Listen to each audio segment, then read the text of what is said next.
I'm working in the pharmacy in Gwynedd. I've started here as an internship and now I've got an apprenticeship. The tasks that I do during work are filling the robot with medication, scanning paperwork and filling drawers of stock.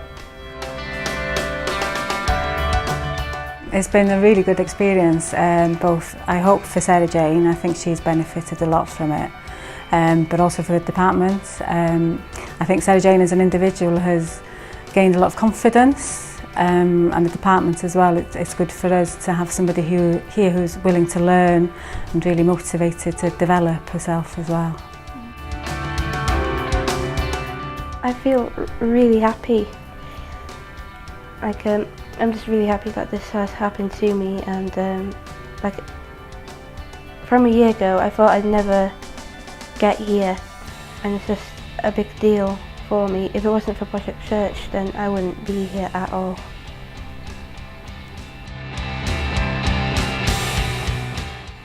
She's just come on leaps and bounds with her confidence, which she was so shy and wouldn't communicate properly with anybody, but since working here and doing Project Search, she's just full of confidence and a much happier person in herself.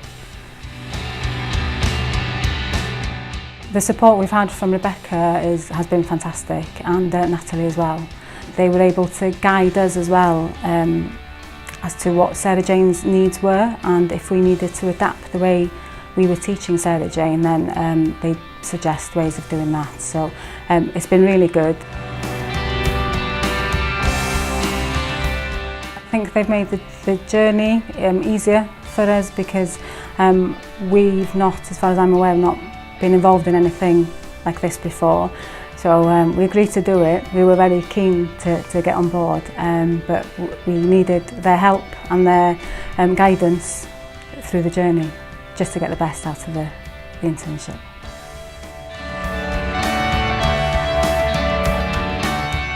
So initially with Sarah-Jayne we put in quite intensive support, like we did with all the other Project Search interns. It was initially just to be with her most of the day, just to make sure that she was comfortable with the tasks she was being taught that day and stuff, and the tasks we learnt beforehand.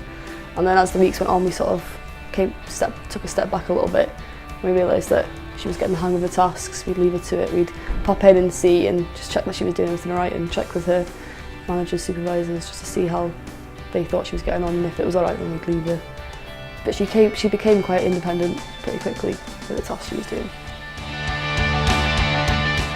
When I was younger, I had all these doctors saying to me that I couldn't do this and I couldn't do that, but because now I've got this apprenticeship, it's like proving to them that I can do it. Because I was diagnosed with mosaic Down syndrome, so that's why they were saying that I couldn't do this and couldn't do that. But because I've proved them wrong, and it just feels like I can do anything that's possible for me to do.